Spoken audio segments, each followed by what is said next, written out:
As Keith mentioned, we are looking at a series at the moment trying to answer the question, what is church? What makes up church? What is church about? What do we need to think about if we want to understand what it means to be part of a church? And if you've been here for some previous weeks, or in fact some of these are the weeks coming up, you can try and work out which is which. These are the sort of themes or the words around each week. Maybe some of them are familiar to you from other weeks, maybe some of them jump out at you, but what struck me as I was looking through this, and I don't think this is a coincidence, is that they're all words around action. If I'd listened better in English when I was at school, I'd know, is it a verb, adverb? Anyway, whatever they are, they're doing words, right? They're things we need to do, they're things we need to take part in, they're action words. And it helps make the point that church isn't just about turning up on a Sunday, listening to whatever the person at the front has to say, and then going off. It's about being involved. Maybe it's eating together. Maybe it's loving one another, as we were encouraged to do last week. Maybe it's some of the other things up there. This week, we're thinking about the idea of living, and I could just say, well, actually, that's covered by the other ones. By the time you've taught about loving one another, giving, serving, eating, and so on, that's kind of living. And I could sit down and say, just watch what's already up on our YouTube channel and go. But Keith might not thank me for doing that. Because the idea of living as a church is a challenge, isn't it? That if we just think about the mindset of church as something on a Sunday morning, that's only so much of our lives. It's not even very much of our Sundays, maybe a third or half, depending how we count it. So it does make us challenge about what living as part of a church means. It's not just what we do here on a Sunday morning or Sunday evening. We have things going on in the church throughout the day some weeks. We need to think about how we live out our lives across the whole week. And how we live out, particularly as we think about this morning, how we live out the 10 Commandments, or how we live good, righteous lives in the way God wants us to live. As I was preparing and chatting through with Keith, thank you very much, he sent me this link to this article that showed up on the BBC website was it about a week ago? Yeah. Pretty recent. It's not very often you see articles on the BBC website about the 10 Commandments, so it's good timing. Clearly it's talking about schools in America, not schools in this country, so there's something different there. But it was an interesting reminder, isn't it? Do we think about the 10 Commandments? Have we thought about them since the first time we learnt them? Maybe that was as a kid, or out the back in Sunday school, or maybe it was in RE at school, or whenever you first heard about them. One quote from the article that jumped out at me, it said, Christians, this is in the BBC article, it said, Christians see the 10 Commandments as key rules from God on how to live. Do we agree with the BBC on this? There's lots of discussions at the moment about, do we agree with the BBC? When it comes to election times, people have opinions about whether the BBC is biased or whatever. There's lots of stuff. But with this article, do we think the BBC has got it right? Do we as Christians see the 10 Commandments as key rules from God? Are we happy with all the 10 Commandments? That's the trickier part, isn't it? I'm sure there's ones we find easier than others as the list was read through. Clearly it would take a long time to go through all the 10 Commandments, and again, as I was chatting with Keith, he did say this could be an entire sermon series, which gave me a bit of reassurance that I don't have to cover every single 10 Commandment, or at least the 7 of the 10 that were in the readings today, but we do want to look at them and engage with them because they're important. I was struck this morning by Tim, who's sat over there, and he's actually prepared a T-shirt. I don't know if you can see it. It says Rest Day, which is exactly what the Sabbath is about. I don't know if that's going to become a thing where people plan their wardrobe ahead based on what's coming up each Sunday. I think it's serving next week, maybe, if you want to research that and get prepared. I don't know. I think it just happened to be the one he pulled out of his wardrobe this morning. But it does give us an idea, doesn't it? Sabbath, the idea of rest, as we see in the words up there. And as I was preparing and thinking about this, a couple of things jumped out to me when you look through the verses. The first is actually that there's a lot of verses around the Sabbath. We might have seen it when they were up on the screen earlier on. All the other ones are essentially just listed, single sentences. Don't do this, don't do this, don't do this. But the Sabbath one, there's 4 verses there, if I've counted it right, explaining what it means, explaining what it's about. So clearly it's something that's important, and maybe something that needed a bit more of an explanation than some of the others. It's also one of just the 2 where we're encouraged to do something rather than not do something. And there's a bit of a difference there, isn't there? God is, for our benefit, actually encouraging us to take times of rest. Yes, part of that is worship to him in that time, if we think about Sundays as a Sabbath day. But it's for our benefit, partly, to give us times in our busy life to stop, to think, to do something different than the rest of our week. It's not necessarily just a general rest. It's not about having a sleep in the garden, although I think, that is beneficial at times as well. But it's about having a rest and spending time with God, worshipping God, and however we might do that. Demonstrating to God how important he is to us that we take time out of our lives. Because I'm sure for all of us, there's other things that we could be doing this morning. There's a list maybe of things waiting for us to work our way through. We have busy lives. We live in a 24/7 world with demands on our time. Also, I want to acknowledge that actually for many people, based on their work patterns, their life, thinking just about Sunday as that day is tricky. That rules out anyone who works for, say, the police, in hospitals, fire brigades, shift workers. So we need to think a bit wider than just Sunday. While for most of us, at least people here this morning, Sunday is that day, we recognise that for other people, it has to fit in. It's also interesting, as I was joking with Keith this morning, we expect our pastors to work on a Sunday, but we do give them some other days off in the week. Is that right? Yes. That's good, that's good. I don't know if anyone can remember back 30 years. I can just about. Wasn't a child then. I was enough of an adult to remember this. 30 years ago, almost to the week actually, bizarrely, the Sunday Trading Act was brought in this country. And it meant that shops were able to open on a Sunday. It's hard now to imagine that time when shops didn't open. In fact, now we've gone even further and shops open 24 hours. But that's why shops can't open 24 hours for a whole week. They have to stop at, I guess, midnight on Saturday night. They can do the 6 hours on Sunday and they start 24 hours again. There's clearly some exemptions and petrol stations and things like that. But 30 years ago in this country, there wasn't the idea of shops opening on a Sunday.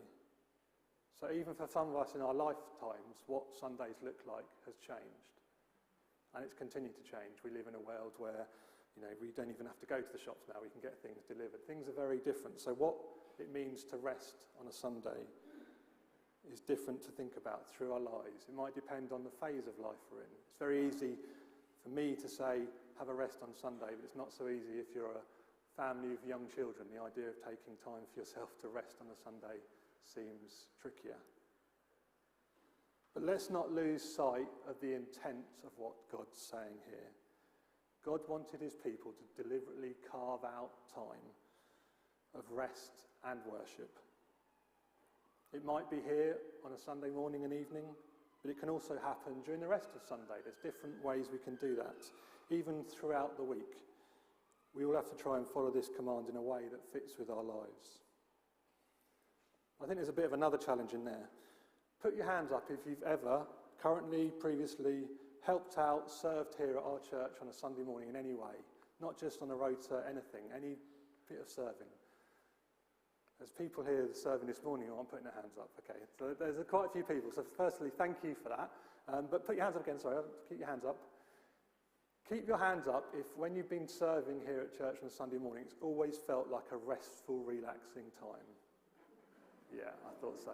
And I'm not even going to go out the back and ask the people who are working with the kids the same question. I think we know the answer.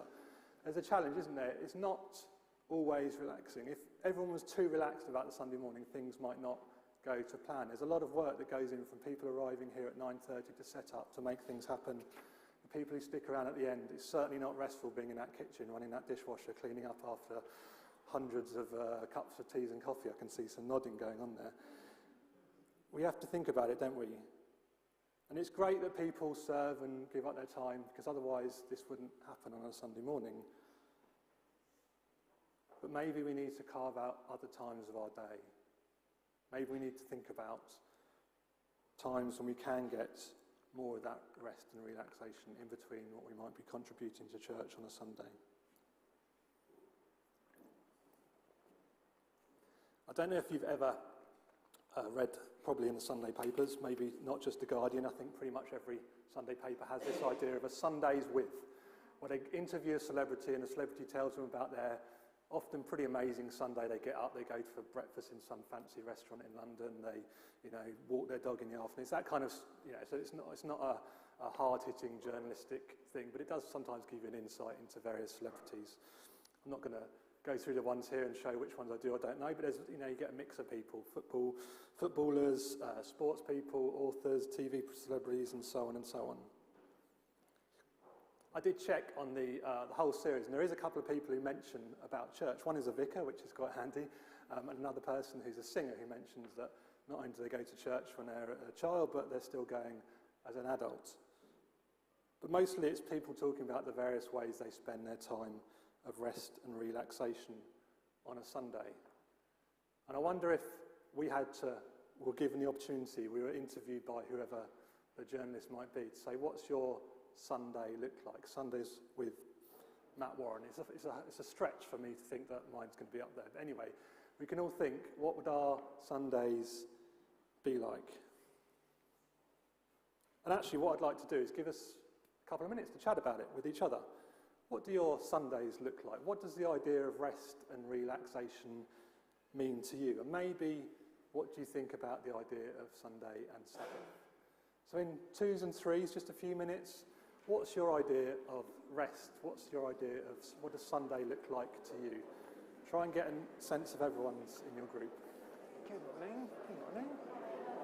I'm good, thank you. Yes, how are you? So, what do you do on Sunday? Nothing, we're going to stuff. Go to hospital. Go to, so like a normal day on Sunday?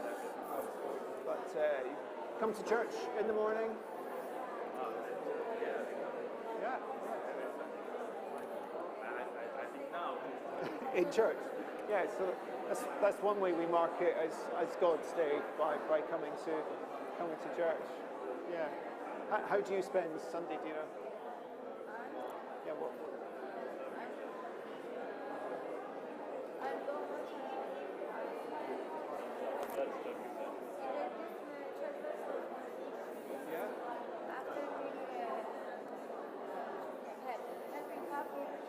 Oh, helping with tea and coffee? Yeah. Are you doing that today? Oh, yes. Yeah, that was a couple of weekends ago. Yeah. Yeah. Yeah, it's how we make time for God on a Sunday. It can be quite a busy day. Yeah. So are things going well for both of you? How are things for both of you?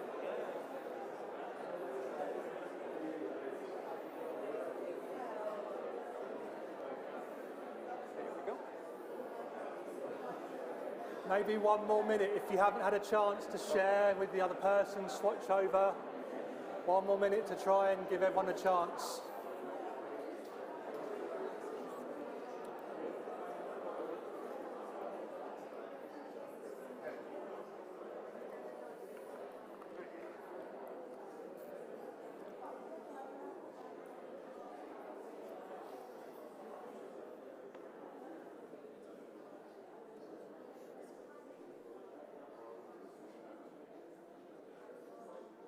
Excellent. I hope everyone's had a chance to share.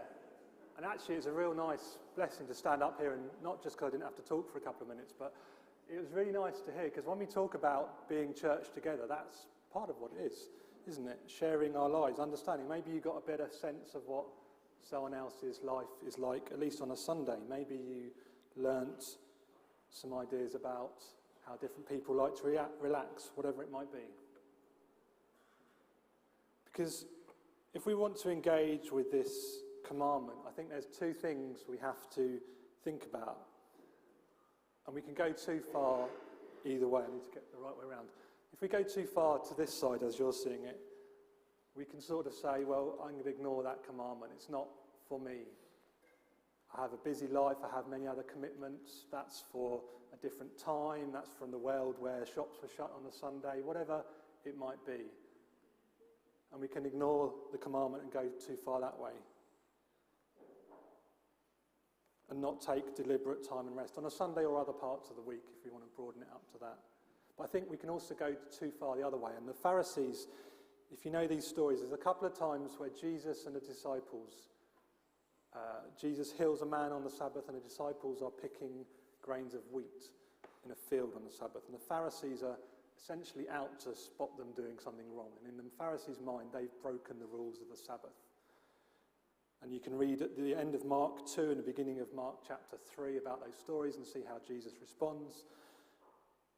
But what had happened with the Pharisees, is that they'd lost sight of the intent. For them, it had become all about the rules. And I'm sure they had in their minds a whole list of rules. And we could have the equivalent ones today about what we consider okay or not okay for the Sabbath. And it might be more about what we personally do or don't do. And we think that's the rules for everyone. They were all about the rule keeping, and particularly if they could make themselves look better because they kept the very strict rules and other people didn't. They'd lost sight of the fact that God made the Sabbath for us, for them, for our benefit, as part of strengthening our relationship with each other and with Him. So we want to end up somewhere in the middle, and it'll be different for all of us, but we need to think about these two extremes and be wary of it. But also, one of these came up last week about loving one another. Jesus sums up all the commands. Love the Lord your God and love one another. And all the law and the prophets hang on these two commandments. So whatever we think about how we interpret maybe the rules of the Ten Commandments, how we live those out in our lives, are we doing it as part of our love for God and our love for one another? This should be what the laws hang on or what depend on. We want to stay away from keeping the rules for the sake of rule keeping and try and understand God's intent.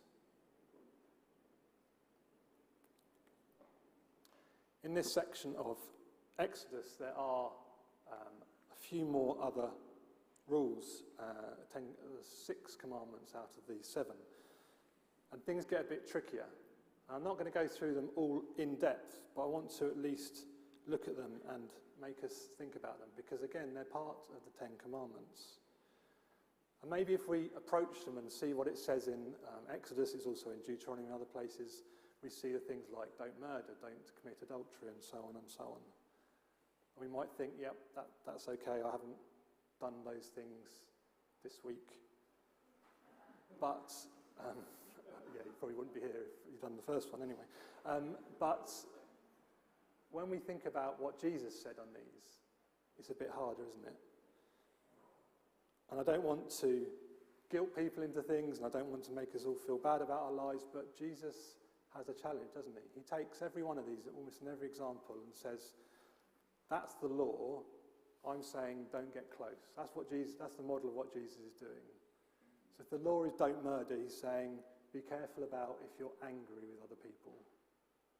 If the law is don't commit adultery, he's saying careful about lust, even looking.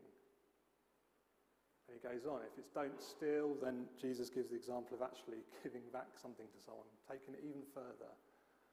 Don't give false testimony and lie, he's saying be careful about even empty words, let alone lies. And for don't covet, he's saying don't even be greedy, any kind of greed, not just thinking about things that you can see that other people have. So it's a challenge, isn't it? Jesus is saying, yes, there's the law. Yes, we need to think about this, but he says, you've heard it written, but I say, and he goes on to explain things a bit more. It's a challenge for us in our lives. But if we think about the idea of living as church and what it means, in the preaching plan, whoever put it together, I thank you, they put together these 3 words: believing, behaving, belonging. I'll explain why behaving is in red there, not that we shouldn't behave, but the order is important, because actually the way they wrote it was like this: believing, belonging, behaving. If we're thinking in terms of church, if we're thinking about how we interact with each other, we're all at different stages of our belief. What makes us be here on a Sunday morning is we're a community of believers. But we don't, as a church, want to be saying, you need to get this behaviour sorted out before you can belong. It's the other way round. If you see out the back there's a couple of our welcomers. They're looking very startled now and maybe up on the balcony. As they came through the door this morning, they're welcomers. They're not bouncers. They're not standing on the door saying, you can't come in, you haven't behaved properly this week. They're very smiley, welcoming people. I'm sure if you had the chance to come through the door this morning, you'd have been welcomed by them. That's what we want to be like as a church. Yes, we need to, at times, challenge ourselves, challenge each other. Yes, there's the 10 Commandments written out that say different things that we need to live throughout our lives. But the order is important. We want to be a church where people feel like they can belong, and then we can walk together and think about the other things.